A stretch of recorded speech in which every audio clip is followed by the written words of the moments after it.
ढूंढों का जंगल। इंतजार हुसैन के अफसानों में से एक अफसाना। पहली किस्त। आया नहीं। घंटी किसने बजाई? सामने के फ्लैट वालों का नौकर था, अखबार मांग रहा था, जैसे उन्होंने सुना ही ना हो। बड़बड़ाई जाने कहाँ रह गया। अपने फिक्रमंद चेहरे के साथ एक जरा देर खड़ी रही और फिर उल्टे कदमों वापस चली गई। बेटे मुबीन, बाबा जान बोले, ये साजिद आए बैठे हैं, इनके लिए चाय बनवाओ। मुबीन उठने लगा था कि साजिद ने उसे टोका, अभी नहीं, हो जाएगी चाय भी, मोइन को आने दो। कहीं आए भी, बाबा जान फिक्रमंदाना लहजे में बोले, देख रहे हो इसकी माँ कितनी परेशान है। अम्मा ने फिर अपने परेशान चेहरे के साथ कमरे में झांका, जैसे उन्हें किसी बात का ख्याल आ गया। ए भैया साजिद, उसने तुमसे क्या कहा? जी असल में मैंने उससे ये कहा था कि शाम को बहुत बोरियत होती है, कहीं निकल ही नहीं सकते। शाम ही के साथ कर्फ्यू का वक्त शुरू हो जाता है। उसने कहा कि मैं तो आजकल दिन में भी घर पे ही होता हूँ, तुम दफ्तर से आने के बाद इधर आ जाओ। रशीद से कहेंगे कि वो भी आ जाएगा, रात को उधर ही रह जाओ। कब करेंगे? कोई अच्छी पिक्चर मिल गई तो वो भी देख लेंगे। हाँ, कई दिन से घर पे ही था, काम तो पट पड़ा है, निकल के क्या करें। मगर सुबह ही सुबह कोई फ़ोन आ गया, फौरन ही उठ खड़ा हुआ। मैंने कहा कि बेटे मत जाओ, दिन खराब हैं। कहा कि काम निकल आया है, अभी निपटा कर 1-1.5 घंटे में आ रहा हूँ। अच्छा, अभी आ रहा है। अब दिन डल रहा है और उसका कहीं अता पता नहीं। ये सारी बात उन्होंने खड़े खड़े की और फिर उल्टे कदमों लौट गई। साजिद के बैठे बैठे उनका कमरे में ये चौथा फेरा था और साजिद को आए हुए कौन सी ऐसी देर हुई थी। अभी तो बाबा जान ने हालात हाजरा पर अपना तबसरा भी शुरू नहीं किया था। फोन की घंटी बजी। मुबीन ने जाकर उठाया। हेलो जी, अभी नहीं आए। अम्मा लपक कर आई। मोइन को पूछ रहा है, उससे ज़रा पूछ तो सही के क्या पूछना था, होगा कोई।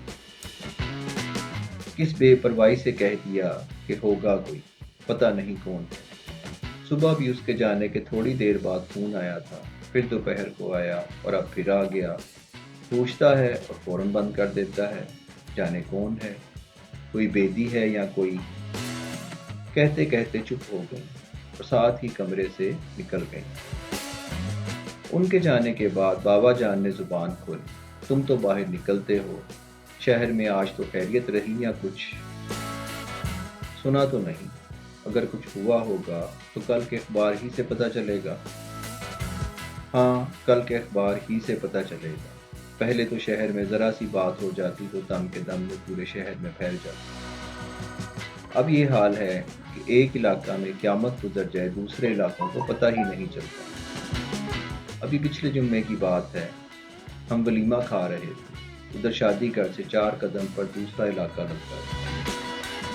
वो गोली चल गई, पुलिस पहुंच गई, कर्फ्यू लग गया और उधर पता ही नहीं, हम वलीमा खाते रहे। लेकिन सैयद साहब, अफवाह तो बहुत जल्द फैल जाती। हाँ, ये भी तुम सच कहो मियाँ, हालात बहुत ख़राब हैं। मैं तो इन दोनों लड़कों से यही कहता हूँ कि घूमना फिरना बंद करो। मोइन के पाँव में चक्कर है, उसे ख़ास तौर पर तंबीह करता हूँ कि बेटे, अब वो ज़माना नहीं रहा कि दिन रात शहर की खाक छांटते फिरो। अब तो ये है कि ज़रूरी काम करो और उल्टे पाँव घर आ जाओ। मगर वो सुनता कहाँ है। अब तुम देख रहे हो कि उसकी माँ का क्या हाल है। फ़ोन की घंटी बजी। बाबा जान बोलते बोलते रुके। मुबीन बेटे, ज़रा देखो किसका फ़ोन है, शायद उसका। मुबीन लपक कर गया। हेलो, अच्छा बुलाता हूँ। फिर पुकार कर कहा, नदीम तुम्हारा फ़ोन है। ندیم نے آ کر فون سنا، چند منٹ بعد ہی ادھر سے فارغ ہو کر ڈرائنگ روم میں آیا۔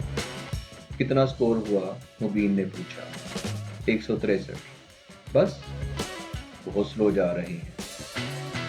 ان کے بولروں نے ناطقہ بند کر رکھا ہے۔ اتنی دیر ہو گئی، کوئی چوکا نہیں لگا۔ ہار تو نہیں جائیں گے؟ دیکھو کیا ہوتا ہے، کہتے کہتے کمرے سے نکل گیا۔ اماں اب گمسم کھڑی تھیں۔ ساجد کی بات کا بھی کوئی رد عمل نہیں ہوا۔ اپنا اس طرح کھڑا رہنا خود ہی عجب سا لگا۔ خاموشی سے باہر نکل گئیں۔ کمرے میں تھوڑی دیر خاموشی رہی، پھر مبین بڑبڑایا۔ بھائی جان کو پتا ہے کہ اماں ذرا سی بات پر گھبرا جاتی، خود بھی پریشان ہوتی ہیں، ہمیں بھی پریشان کرتی ہیں، مگر بھائی جان ہیں کہ بیٹے پریشانی کی بات تو ہے۔ یہ تو وہ زمانہ ہے کہ گھر سے باہر قدم نکلتے ہوئے دل ڈرتا ہے۔ سید صاحب، ساجد بولا، باہر اور اندر سے کیا فرق پڑتا ہے؟ آدمی اندر کون سمجھتا؟ ٹھیک کہہ رہے ہو میاں، بس بری گھڑی سے ڈرنا چاہیے۔ رکے، پھر بولے، ایک بات میں تمہیں بتاؤں، پہلے میں بالکل نہیں ڈرتا تھا۔ میرے بیٹے، میں نے فارسٹ میں نوکری کی۔ اس وقت میری عمر ہی کیا تھی، میٹرک کرتے ہی نوکری میں جت گیا۔ ہمارے پھپھا صاحب فارسٹ میں کنزرویٹر تھے، مجھے انہوں نے اپنے محکمے میں لگوا دیا۔ سی پی میں میری تعیناتی ہوئی، وہاں کے جنگل علامہ، دن میں رات کا سما ہوتا تھا، اور رات میں یہ حالت کہ میلوں چلتے چلے جاؤ، روشنی کا نام و نشان، آدمی کا آتا پتہ نہیں۔ ایک میں، ایک میری اردلی، میرے پاس ایک بندوق، کارتوسوں کی ایک پیٹی، اردلی کے ایک ہاتھ میں لالٹین، دوسرے میں لاٹھی۔ وہاں گونڈوں سے سابقہ تھا، جنگلی لوگ تھے، سخت خطرناک، رات کو لکڑی چراتے تھے۔ فارسٹ والے انہیں چیک کرتے ہوئے گھبراتے تھے، جان کس کو پیاری نہیں، مگر میرے ہتھے جو چڑھ گیا، میں نے اسے نہیں چھوڑا۔ چھٹی پر گھر آیا تو تایا جان کہنے لگے، بیٹے تمہارے پھپھا نے تمہیں کہاں جونپ دیا؟ وہ تو سارا ہندوؤں کا علاقہ ہے، اوپر سے گونڈ، بیل اور تمہاری جنگل کی نوکری، تمہیں ڈر نہیں لگتا؟ میں نے کہا کہ نہیں۔ واقعی ان دنوں مجھے ڈر نہیں لگتا تھا، اس کے باوجود کہ میں وہاں اکیلا مسلمان، یقین جانو بالکل ڈر نہیں لگتا، مگر اب لگتا ہے، اور مسلمانوں سے۔ چپ ہوئے، ٹھنڈا سانس بھرا، کیا زمانہ آیا ہے، مسلمان سے ڈرتا ہے۔ سید صاحب، ساجد پوچھنے لگا، سی پی تو ساؤتھ میں ہے نا؟ یہی سمجھ لو، مگر میاں ہمیں تو کبھی پتہ چلا نہیں کہ شمال کدھر ہے اور جنوب کدھر، ہم کس سمت میں ہیں اور کس سمت میں جا رہے ہیں۔ جنگل میں سمت کا احساس نہیں ہوتا، جنگل سا جنگل، شیر، چیتے، تیندوے اور آدمی کے نام گونڈیا بھیڑ، کون سے زیادہ جنگلی؟ اب سوچتا ہوں تو حیرت ہوتی ہے کہ کس طرح میں بے دھڑک گشت کرتا تھا، بس اوپر اللہ کا سہارا تھا اور نیچے اپنے کاندھے پر رکھی بندوق۔ میاں اس بندوق نے میرا بہت ساتھ دیا، گونڈوں کو پتا تھا کہ میرے پاس بندوق ہے، فسادات کے دنوں میں اسی بندوق نے ہمارے محلے کو بچا لیا۔ ایک ہمارا ہی محلہ تھا جس پر حملہ نہیں ہوا، انہیں پتا تھا کہ اس محلے میں ایک گھر بندوق والا ہے۔ ٹھنڈا سانس بھرا، افسوس کہ ادھر ہی رہ گئے۔ اب تو میاں ہم نہتے ہیں، ڈرنا ہی ہوا، جاری ہے۔